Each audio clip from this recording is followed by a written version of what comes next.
kusoo dhawow abka xiisaha badan ee qanciye waxaad ka daawan kartaa filimada Hindiga, Ameerikaanka iyo kuwo kale oo xiiso badan.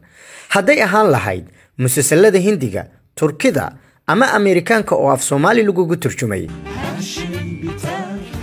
waxaan ka marnayn ciyaaraha live-ka ah oo aad ka daawan kartid.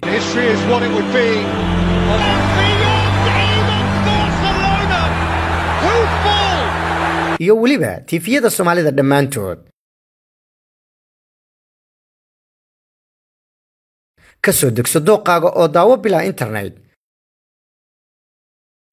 rukumo bil ama in ka badan oo hel adeegyadeena. caawin 24 saac 7 maalin ah. degso muuqaalka aad ka heshid. HD ku daawo dhammaan aflaanta iyo ciyaaraha. waxaad ku daawan kartaa laptopkaaga, mobilkaaga iyo waliba adigoo ku xiriirsan kara TV-gaaga. haddaba ha moogaan qanciyaha bulshada oo booqo Play Store-ka kuna qor qanciye. qanciye aniga waa qanciyay, adiguna ma ku qanciyay.